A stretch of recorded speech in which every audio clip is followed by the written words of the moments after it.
Jadi lelaki ni ketika mendengar terkejut. Macam tak faham apa maksud Rasulullah asas ilmu. Dia tak lantas lelaki ni tanya balik kepada Rasulullah. Ya Rasulullah, wa ma ra'sul ilm? Wahai Rasulullah, apa itu asas ilmu? Apa itu pokok ilmu? Tanya 4 soalan. Yang mana 4 soalan ni menjadi suatu jawapan bagi sahabat itu tadi. Soalan pertama yang bagi Rasulullah SAW tanya kepada sahabat ini, iaitu hal arafta Rabba subhanahu wa ta'ala. Hal arafta Rabb, adakah kau kenal Tuhan? Kau kenal Allah, ya, yang maha suci? Soalan pertama. Maka lelaki itu menjawab, na'am. Lagi jawab, ya, aku kenal. Baik, seterusnya soalan kedua daripada Rasulullah, itu fama sana'ta fi haqqih, apa yang kau laksanakan pada hak Allah Subhanahu wa taala selepas kenal, ya, selepas mengenal Allah, apa yang kau buat, apa perlaksanaannya terhadap hak Allah Subhanahu wa taala. Takkan cukup dengan mengenal sahaja tapi tak buat tuntutan ataupun dia suruhan yang Allah suruh. Baik, maka lelaki ini menjawab, Masya Allah. Maksudnya dia telah buat dengan apa yang Allah telah takdirkan pada zaman yang lampau. Maksud sebelum ni dah buat lah suruhan Allah, dia dah jauhkan diri daripada larangan dan tegahan Allah. Baik, soalan yang ketiga ni, soalan pertama dan kedua menunjukkan kepada apa?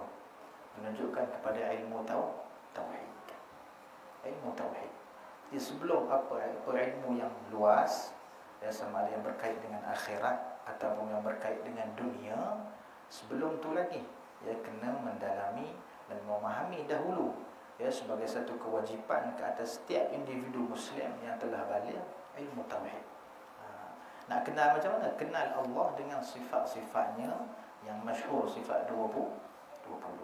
Perbezaan kita kenal manusia dengan kita kenal Allah, kita kenal manusia ni, kita kenal zat dia, fizikal dia, bentuk tubuh, ya, wajah dia kita kenal. Kalau kita tanya dia, kau kenal tak si fulan? Kenal. Apa yang tergambar dalam otak kita, maksudnya dia kenal, maksud dia tahulah tubuh dia tinggi mana, muka dia corak macam mana, kulit dia putih ke coklat ke macam mana. Baik. Tapi kalau kita kenal Tuhan, tak dikatakan sebegitu. Kenal tak Tuhan? Kenal. Maksudnya apa? Maksudnya tahu sifat Allah terlebih-dahulu, tahu dan memahami dan letak dalam hati sebagai satu pegangan akidah. Itu masuk kenal. Tapi kalau tak kenal, maksudnya tak tahu sifat 20, maka belum dikatakan dia telah kenal. Baik, ini ilmu tauhid. Baik, kita berpindah pula kepada ilmu fiqh dan ilmu tasawuf. Kita melihat, tengok soalan yang ketiga yang Nabi soalkan kepada para sahabi ini. Soalan yang ketiganya ialah hal araftal maut, kau tahu tak mati? Terus soalan mati. Jadi hal araftal maut, laki ni jawab, na'am, tahu mati. Baik, soalan yang keempat. Soalan yang keempat iaitu ma a'adattalah, apa yang kau sediakan untuk mati? Takkan tahu je, tak buat persediaan. Jadi laki ni menjawab, ya, Masya Allah, apa yang Allah telah takdirkan kepadaku di zaman yang lampau, aku dah buatlah persediaan sebahagian daripadanya. Baik, akhir hadis Nabi SAW tak sahut pun tuntutan dia.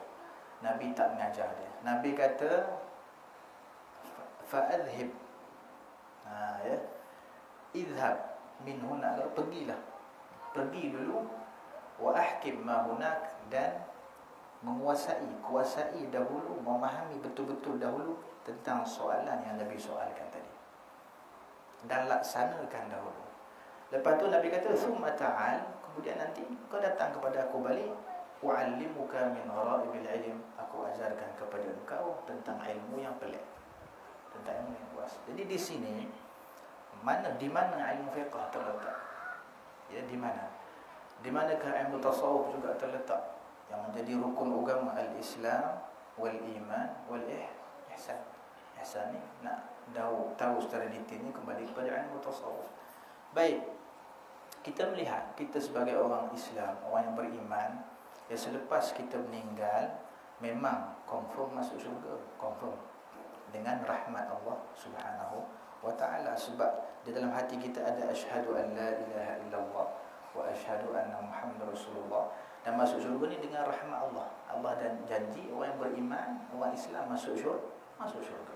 Ya bukan masuk confirm memang wajib Allah masukkan, tidak. Ya dengan rahmat Allah, Allah janji, dan Allah tidak memungkiri janji. Kalau Allah janji benda baik, Allah akan kasih. Kerana itu sifat orang yang mulia. Kalau orang yang mulia ni kalau dia janji, dia akan buat. Dia tak akan mungkiri. Itu kalau orang, apatah lagi pencipta orang. Kalau dah janji mesti akan kasih. Ya. Sebaliknya kalau Allah janji nak mengazab, Allah Maha Kuasa dan rahmat Allah Maha Luas, Allah boleh saja tak azab dia walaupun dah janji nak azab. Itu pun sifat orang mulia. Contoh kalau orang mulia dia kata, lepas ni aku pukul. Tak buat kerja, pukul. Dia tak buat kerja, lepas tu dia, orang ni tak pukul. Baik tak akhlak dia? Baik. Walaupun tadi dah janji nak pukul tapi tak pukul. Itu satu sifat yang baik daripada manusia. Apatah lagi daripada pencipta manusia. Baik, kita kembali. Jadi di sini setiap orang mukmin dengan rahmat Allah akan masuk syurga, Cuma persoalan dia sebelum masuk syurga, adakah dia azab dulu ataupun tidak. Baik, yang diazab ni orang-orang yang diazab di dalam kubur ataupun hari kiamat kelak, siapa yang diazab? Sudah tentu orang yang berdosa. Orang yang berdosa. Baik, jadi bagaimana manusia nak larikan diri daripada dosa? Nak tahu halal dan haram sebagai satu persediaan untuk dia menghadapi kematian kelak. Jadi nak kembali kepada ilmu apa? Untuk nak tahu kematian, untuk nak tahu persediaan, nak tahu halal haram. Ya sudah pasti dia akan kembali kepada ilmu fiqh. Ilmu fiqh inilah yang mengajar halal dan haram di segala aspek. Dalam aspek ibadah, dalam bab ibadah ada halal ada haram. Dalam bab muamalah ada halal ada haram. Dalam bab nikah ada halal ada haram. Dalam bab jinayah pun ada halal ada haram. Jadi nak tahu halal haram dalam segala benda, kembali kepada ilmu fiqh. Maksudnya memang kena belajar ilmu fiqh mula-mula sekali sebagai satu persediaan untuk diri kita sendiri sebelum menghadapi kematian. Sebelum kita nak mengajar orang, nak duduk di depan orang, ya nak keluarkan suara, jerit depan, ceramah sana sini, sebelum tu lagi memang kita kena, memang tak adalah hati niat, memang nak selamatkan diri dulu. Memang ini ilmu ni kita belajar ya dengan niat yang betul, memang untuk selamatkan diri kita. Kemudian kalau ada lebih, kita selamatkan orang lain. Jadi kita kembali pada ilmu fiqh. Jadi ilmu fiqh ni sebagai satu persediaan seseorang itu sebelum mati rupanya. Memang kena ada ilmu fiqh, memang kena ada. Ya. Kalau tak ada memang tak selamatlah daripada azab, sebab tak tahu ibadah sah ke atau tidak, muamalat dia sah ataupun tidak. Kemudian mana pula ilmu tasawuf? Di situ juga pada soal kematian.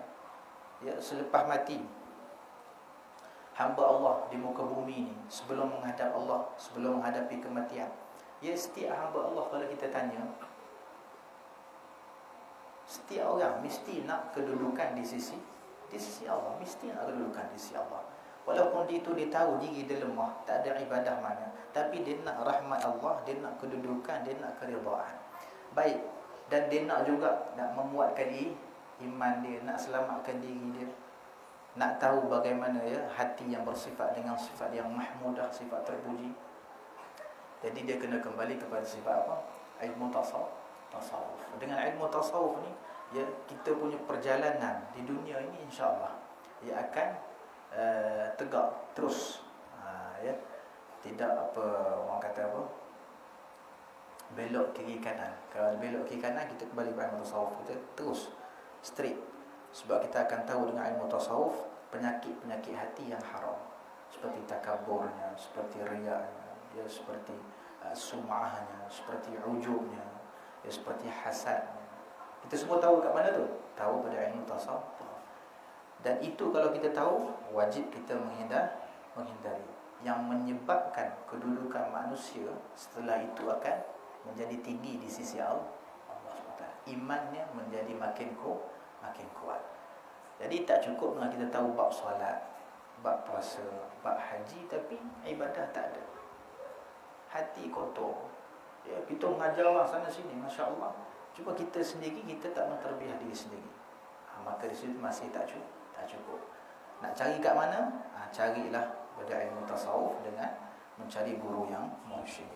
Jadi jelas di sini kesimpulan dia, Nabi SAW dia sebaik-baik pengajar di muka bumi ini telah mentarbiah sahabat yang mana mereka setelah Nabi pergi menuju kepada Allah, menjadi tunggak kepada agama Allah Subhanahu Wa Taala, menjadi penyampai yang paling amanah kepada makhluk-makhluk dan hamba-hamba Allah setelah itu.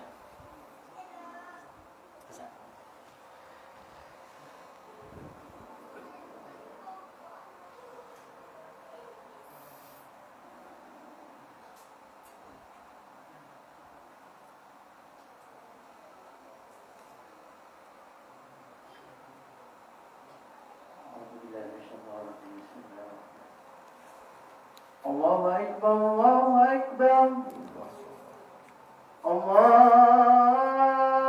Akbar, Allahu Akbar. La ilaha illallah.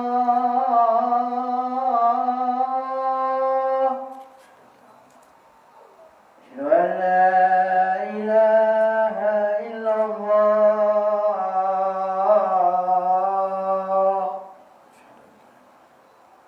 Ashhadu anna Muhammadan Rasulullah.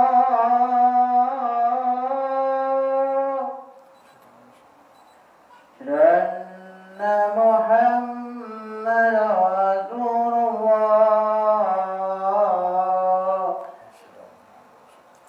Hayya 'alas salah.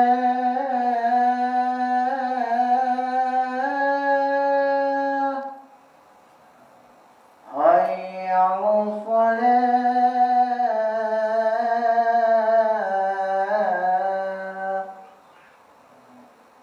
Hayya 'alal falah.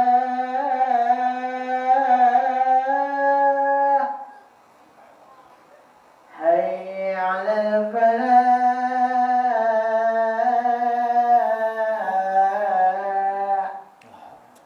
Allahu Akbar,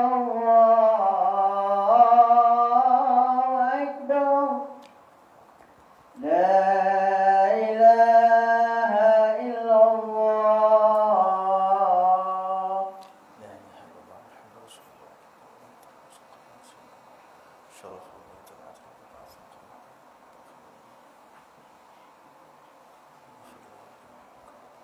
Baik. Sambung lagi. Jadi dia jelas daripada hadis yang disebut tadi bahawasanya dahulukan fardu ain. Kerana itulah suatu kewajipan atas setiap individu orang muslim. Maksudnya selepas dia capai umur baligh 9 tahun ke 12 tahun ke 10 tahun ke ikut dia baligh, maka di situ wajib dia menanggung sendiri dosa pahala atas usaha sendiri. Adapun sebelum tu mak ayah yang wajib mengajar mereka. Selepas mereka baligh, selepas mereka sudah mumayyiz dan berumur 7 tahun, maka di situ wajib atas mak ayah suruh mereka. Ulama kata, kalau tak suruh berdosa mak ayah. Suruh je. Mereka buat ke tak buat ke, soalan kedua. Yang penting kena suruh. Dan ulama kata suruh tu hendaklah suruhan itu diiringi dengan orang kata campakkan rasa takut dalam hati anak. Biar anak tu rasa takut. Kalau hanya suruh manja-manja, anak pun tak takut, tu tak mencukupi. Ulama kata kena ada tahdid. Dengan suruh tu anak takut. Jadi itu cukupi.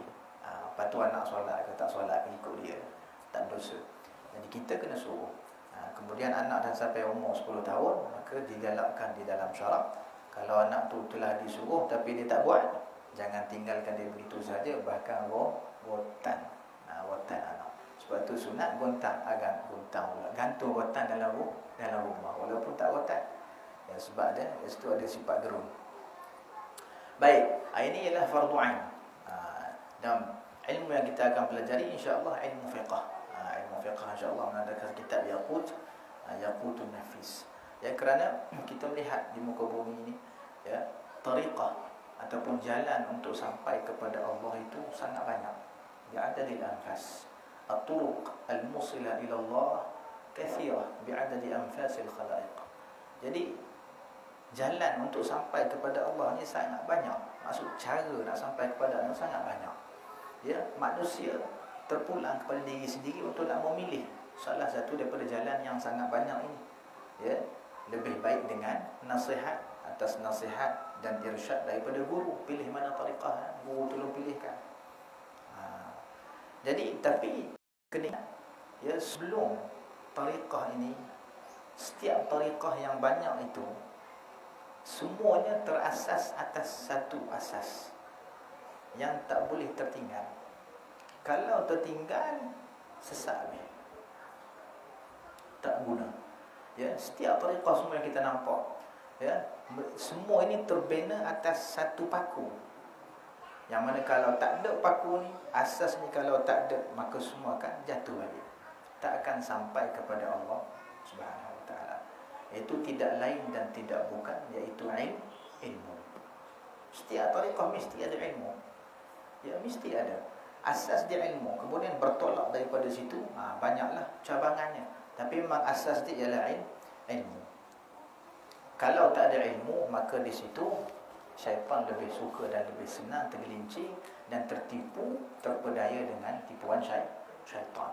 Seperti kisah Sayyidina Abdul Qadir Jailani kan, dan wali-wali Allah yang lain. Ya, syaitan ni dia menjelma kepada mereka dengan cahaya tipu lah.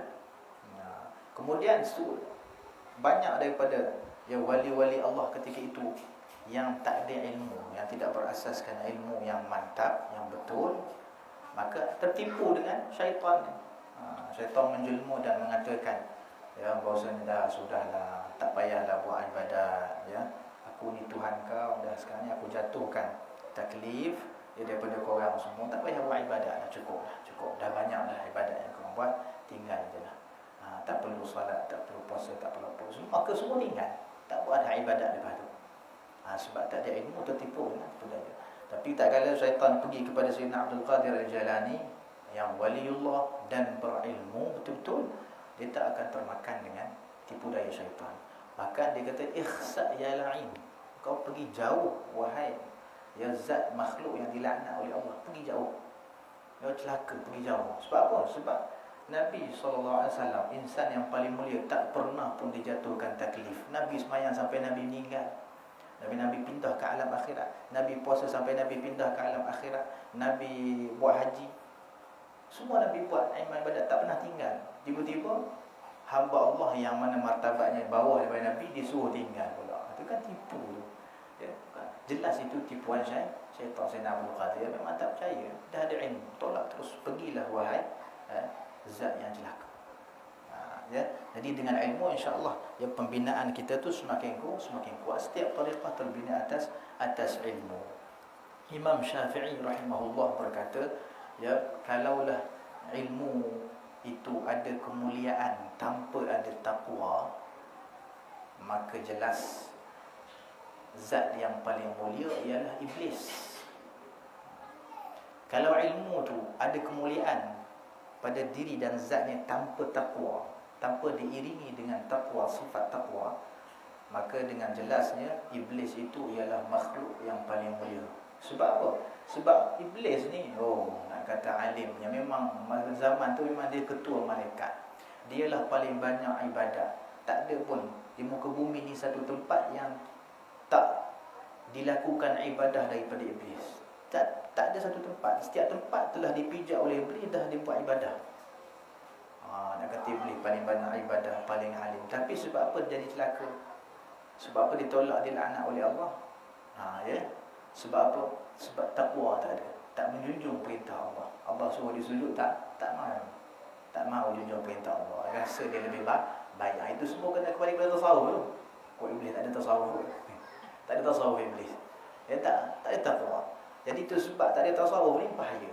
Ya walaupun mengajar sana sini, tapi na'udzubillah di belakang manusia, ya dengan maksiat, dengan apa, lepas tu Allah pula kurniakan kepada dia lidah yang fasih, apa semua ilmu yang lancar. Jadi orang terpegun dengan perwatakan dia, tapi dia di sisi Allah tak ada tak ada nilai pun. Na'udzubillah min zalik. Maka bagi setiap orang yang nak menuntut ilmu, cukup fardu ain cukup dah. Ya cukup fardu ain cukup dah. Ya, tapi kalau nak mengajar kena tambah lagi lah. Untuk nak jatuhkan dosa cukup fardu ain, ya. Cukup fardu ain. Fardu ain ni kalau dalam bab ibadah kita belajar perkara-perkara yang kita mengetahui sahnya ibadah kita dengan perkara tersebut, senang je. Ya, untuk fardu ain, tapi kena belajar.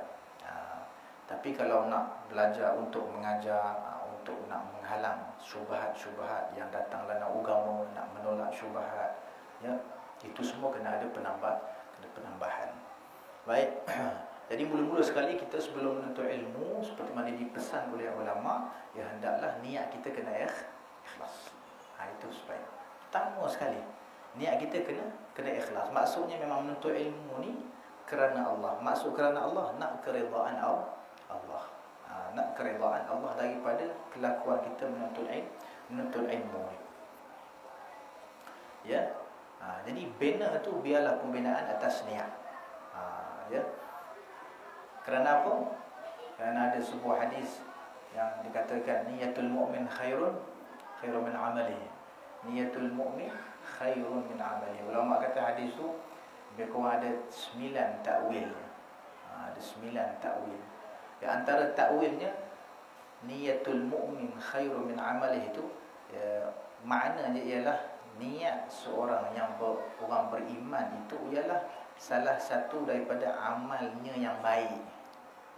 Ya, amal orang beriman ni, amal yang baiknya antaranya niat. Ya, antaranya niat menjadi suatu amalan mereka yang baik, dan banyak lagi di sana amalan-amalan yang baik. Itu maksud dia. Dan ada sebahagian ulama mentakwilkan bahawasanya, ya, kenapakah niat itu menjadi lebih afdal daripada amalan seorang beriman itu, kerana niat tu tempat dia di hati. Kita pun dah tahu bahawasanya amalan hati ini, ya, selepas mengetahui ilmu yang zahir, dia itu lebih mulia. Sebab berada di hati yang mana tempat mengenal Allah Subhanahu wa ta'ala dan tempat pandangan Allah Subhanahu wa ta'ala. Dan ada setengah yang mengatakan, ya, maksud niyatul mu'min khairun min amalihi, maksudnya ya niat yang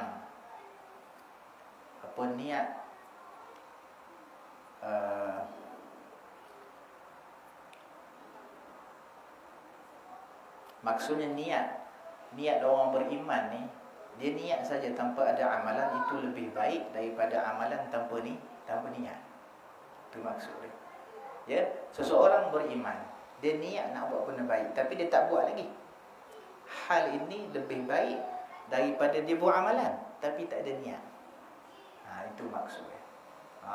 Bukan seperti mana yang difaham oleh setengah golongan, maksudnya dia nak buat hadis ini hujah pula, tak nak buat amalan.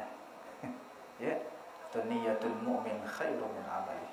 Niat orang beriman lebih baik daripada amal. Niat je, tak ada amal, tak apa. Itu salah tu.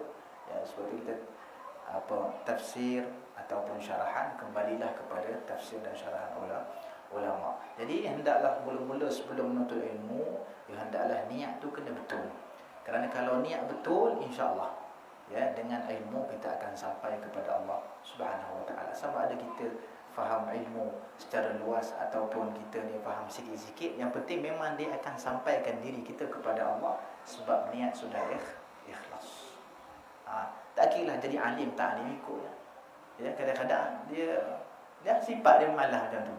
Tapi dia memang ikhlas nak menuntut ilmu juga, tapi dia tak boleh nak pergi. Jadi kadang orang untuk ilmu jadi alim, yang ni jadi biasa-biasa, ni jadi khadam dan khidmah. Tapi tengok, Kalau niat betul, insya-Allah pasti akan sampaikan dia kepada Allah Subhanahu Wa Taala. Itu yang paling penting dan itulah yang dituntut sebenarnya. Menyelamatkan diri dia dalam kubur dan di akhirat kelak. Lepas tu dia tak reti nak mengajar orang, itu terserahlah. Ya, memang ada orang kalau belajar dan mengajar orang tu lebih afdal. Tapi yang penting selamat tak diri dia, sampai tak kepada Allah, itu lebih penting. Daripada mengajar sana sini tapi diri masih tak selamat. Ya. Jadi dengan niat yang betul, insya-Allah ya, sebelum kita memulakan ya kelas kita memulakan pembelajaran ilmu, insya-Allah kita niat, biar niat itu biar betul.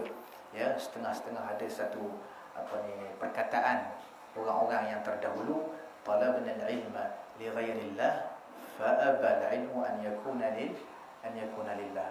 Kami ni menuntut ilmu bukan kerana Allah, tapi memang ilmu ni dia tak jadi melainkan kepada Allah, kerana Allah. Ya, setengah-setengah perkataan orang-orang yang lepas. Dia menuntut ilmu bukan kerana Allah, tapi subhanallah, sebab kesucian ilmu, ya, dan ilmu ni datang daripada Allah SWT, maka ilmu ni dia tak boleh melainkan dia ajak tuan dia kepada Allah Subhanahu Wa Taala. Memang akhir sekali dia akan kepada Allah. Dia akan tuju kepada Allah. Itu maksud dia.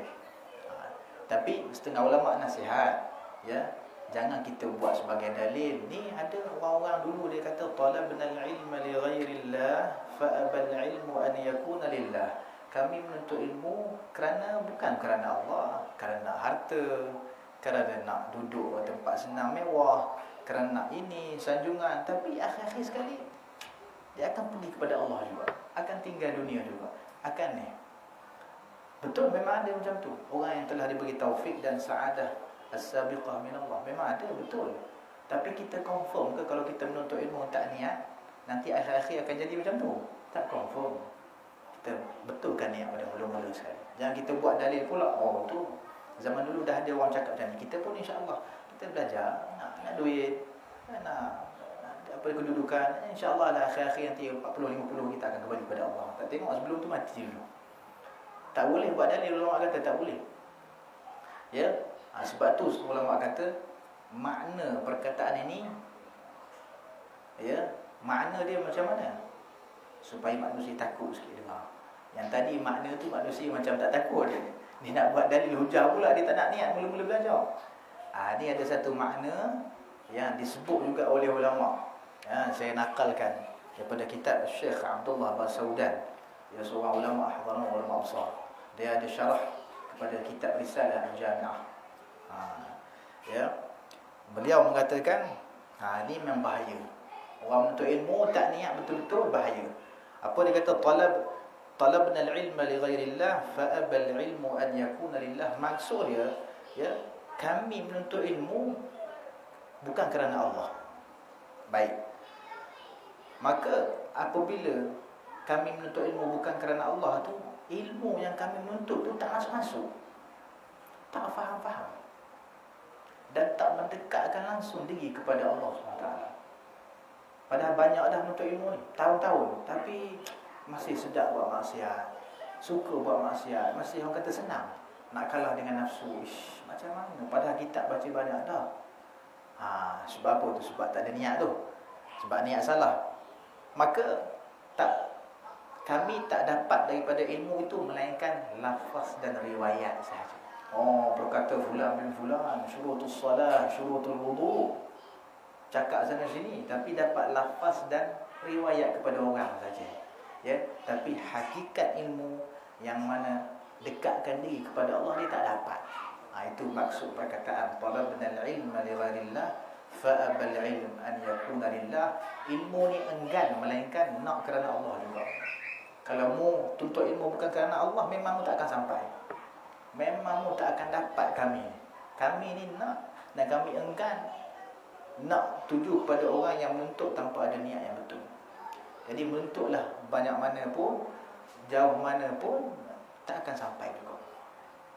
Sebab ilmu ni hendaklah kerana Allah. Kalau bukan kerana Allah, memang tak akan dapat sejauh mana kita pergi. Sebab itulah, ya, hadirin dan hadirat yang dirahmati Allah sekalian,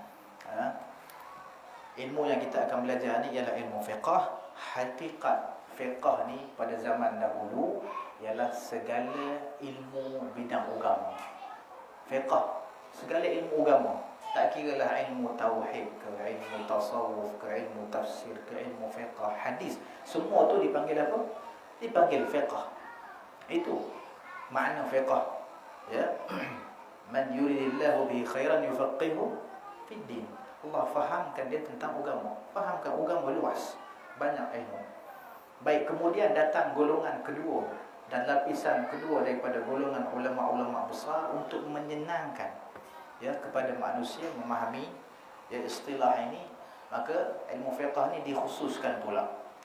Ya, dikhususkan pula kepada ilmu fiqh yang membahaskan tentang hukum hakam. Tentang hukum hakam. Apa-apa ilmu yang bahaskan tentang hukum hakam, halal, haram, wajib, itu ilmu fiqh. Tapi kalau yang lain tak panggil dah ilmu fiqh. Itu hanya istilah ulama. Sebab itu kita nak nakalkan akhir ya ini, nak nakal satu kalimah daripada ulama. Tu tengok tu. Hakikat fiqh apa? Yang kita belajar fiqh ni, sebenarnya fiqh tu apa dia? Ya, berkata al-Imam Abdul Rahman al-Mashhur dalam kitabnya Bughyatul Mustarsyidin, ya, beliau mengatakan haqiqatul fiqh, hakikat fiqh itu iaitu ma waqa'a fil qalbi. Ma waqa'a fil qalbi. Apa yang datang ke dalam hati, wa zahara 'ala lisan, dan nyata di atas lidah, keluar melalui jalan lidah, fa afada al-'ilma wa awratha al-khashyah. Fa afada al-'ilma wa awratha al-khashyah. Maka dengan dia keluar melalui jalan lidah ni, dia memberi faedah akan ilmu kepada manusia, dan dia mewariskan manusia yang mendengar hukum-hukum itu akan takut kepada Allah Subhanahu Wa Taala. Itu hakikat fiqh. Ya, kalau tak sampai tahap macam ni, maka ia belum sempurna lagi. Dan itu hakikat fiqh. Apa yang datang daripada hati, maksudnya datang daripada Allah ke dalam hati kita tentang faham tentang agama, yang mana selepas kita faham betul-betul, maka akan zahir kat lidah kita ni, yang mana kalau manusia dengar, ya, manusia akan mendapat ilmu daripada ucapan mutiara kalamnya, dan manusia akan mewarisi daripada kalam-kalam itu sifat khasyah, takut kepada Allah. Itu sebab kita tengok ulama-ulama tua-tua, ulama-ulama tamakun, kita tengok pun dah sebut nama Allah dah. Tengok tu, Masya Allah, ingat Allah. Ini betul fiqh, itu hakikat dia. Bukan sekadar riwayat sahaja. Syarat sah sembahyang, syarat wudu tu betul, kena belajar betul, cuma belum sempurna, melainkan apabila dia merasai perkara itu. Itu sebab Imam Nawawi mengatakan ramai daripada ulama-ulama fiqh dari segi karamahnya sikit nak banding dengan ulama tasawuf. Nak banding dengan ulama tasawuf, tengok karamah dia banyak. Sangat-sangat apa? Sangat banyak. Senang zahir karamah. Tapi kita tengok ulama-ulama fiqh yang masya-Allah muhaqqiqin, tak ada pun karamah. Tak zahir. Antara sebab Imam Nawawi mengatakan, antara sebabnya sebab apa? Ya, sebab ada riak. Ada riak. Faham Sebab ada riak. Sebab riak ni yang menghijabkan diri dia. Itu antara sebab dia. Kita jangan tuduh pula ulama fiqh. Padahal kita tengok ulama fiqh yang dahulu, karamahnya. Kita tengok Imam Nawawi sendiri, apa karamah dia? Imam Nawawi sendiri di karamah dia, jari dia boleh menyala api. Dia tulis kitab tu tak payah pakai torchlight, tak payah pakai lampu, tak payah, jari dia saja. Dia petik jari, pum, api keluar. Lampu. Dia tulis kitab dia. Dia karang kitab dengan lampu jari. Itu Imam Nawawi, kita kenal fuqaha paling agung dalam mazhab Imam Syafi'i. Faqih, tapi tok wali. Itu sebab tu Allah al-khasyah itu, dia tahu. Dia beramal dengan ilmu. Imam Rafi'i kita tengok, antara karamah dia, pokok anggur tu jadi pelita kepada dia untuk karang kitab. Dia duduk bawah pokok anggur, nak karang kitab, duduk bawah pokok anggur. Ya, dengan izin Allah, pokok anggur tu jadi lampu. Tengok anggur kan banyak, jadi setiap anggur tu nyalakan lampu. Dia karang kitab. Tengok kan. Maka sebab itulah Imam Syafi'i mengatakan, walaulal fuqaha'u awliya'ullah faman kan wali lillah. Kalaulah fuqaha itu bukan wali Allah, siapa lagi wali Allah kat muka bumi ni? Ya, siapa lagi wali Allah? Jadi daripada kalam Imam Syafi'i dapat tahu bahawasanya fuqaha pada zaman dahulu, bahkan zaman sekarang, yang beramal dengan ilmu, insya-Allah. Itulah wali sebenarnya, istiqamah dalam beramal. Itu yang kita cari. Ya, selepas kita sempurnakan fardu ain, kita cari yang tu. Jadi insya-Allah kita akan baca sedikit daripada mukadimah kitab Yaqutun Nafis sebagai barakah, dan kita akan sambung pada pengajian yang akan datang. Sikit saja mukadimah matan. Khutbah boleh juga. Khutbah kitab. Bismillahirrahmanirrahim. Alhamdulillahirabbil alamin wa bihi nasta'in ala al-din. Asyhadu an la ilaha illallah la awwalin wal akhirin wa asyhadu anna sayyidina Muhammadan abduhu wa rasuluh. Allahumma shalli wa sallim ala sayyidina Muhammadin abdika wa rasulika nabiyil ummi wa ala alihi wa sahbihi wa barik wa sallim. Amma ba'du, berkata Syekh Musannif Al-Imam Habib Ahmad bin Umar Asy-Syatiri. Nama pengarang ni Habib Ahmad bin Umar Asy-Syatiri. Dia ada keluarga dengan Al-Habib Al-Marhum Habib Salim bin Abdullah bin Umar Asy-Syatiri. Ada hubungan keluarga yang menjadi pengetua Rubat Tarim. Ada hubungan keluarga Habib Ahmad bin Umar Asy-Syatiri. Baik, ialah seorang faqih pada zamannya dan orang ilmuwan yang sangat tahqiq dan tadqiq dalam ilmu fiqh secara khusus. Dan beliau pernah mengajar di ma'had yang bernama Rubat Tarim di bumi Hadramaut. Memang seorang alim, seorang faqih. Ayo.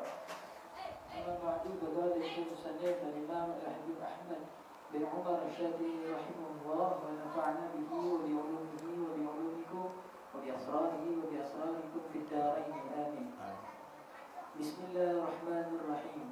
Khutbatul kitab. Alhamdulillahi ala ma syara'a min din wa hada ila siratil mustabi'in.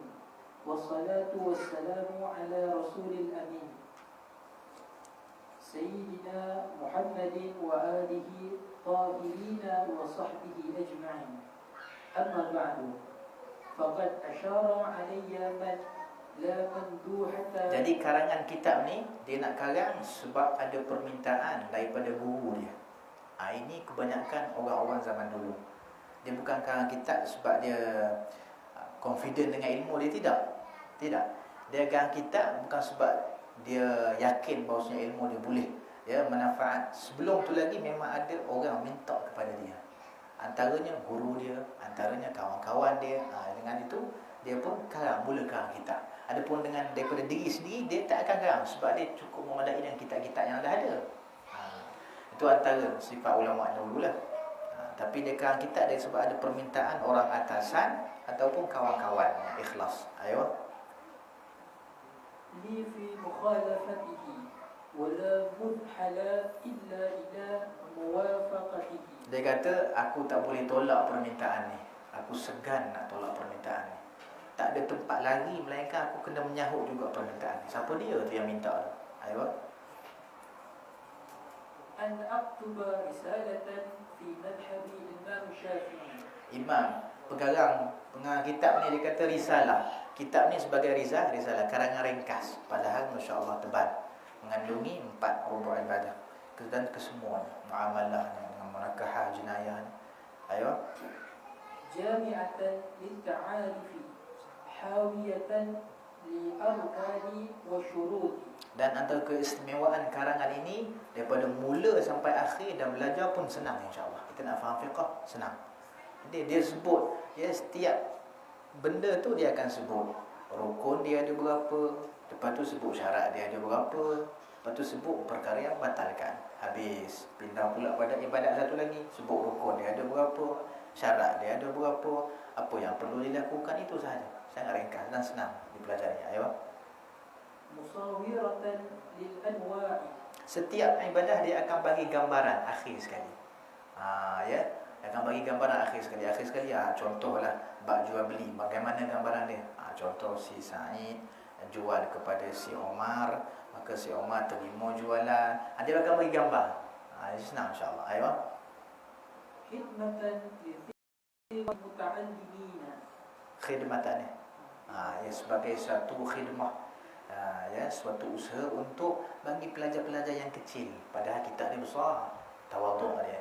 Ya, kitab besar, ya, tak kecil sangat. Dia kata untuk sebagai usaha nak memahami ya, pelajar-pelajar yang kecil. Ayo. وتخفيفا لأتعاب معلمين. Dan antara tujuan karangan dia juga, satu sebab usaha nak suruh orang faham, orang kecil. Yang kedua sebab nak kurangkan kepenatan tenaga pengajar. Ya, sebab kita nak mengajar, tengok kitab besar-besar dah pening. Datang kat meja mengajar dah hilang semua. Dah, ya, nak kena tulis, nak kena ringkas pula. Dia kata tak payah ambil kitab dia mengajar. Cukup. Ya, kurangkan kepenatan. Ayo. فصارتهم على قصور بيني إلى تلبيته وجمعت ما أمكنني جمعه في هذه وريقات التي سميتها الياقوت النفيس في مذهب ابن إدريس. Yaqut ni nama batu yakut. Nafis ni berharga lah. Dia kata kitab dia nama dia batu yang berharga. Batu yang berharga. Ya, maksudnya berhargalah kitab dia. Dalam mazhab Imam Syafi'i, antara kitab yang berharga kitabnya. Ayo. والمعمول من المطالعين رضا. Dan kita sebut perkataan yang menunjukkan kepada pujian karangan kita sendiri itu tak mazmum. Itu bukan dihina ataupun sifat terkutuk, tidak. Bahkan digalakkan. Supaya apa? Supaya orang kau nampak, kitab harga ni. Orang akan jadi mendorongkan dia kepada untuk belajar. Itu tujuannya. Bukan tujuan nak puji sahaja. Ayo.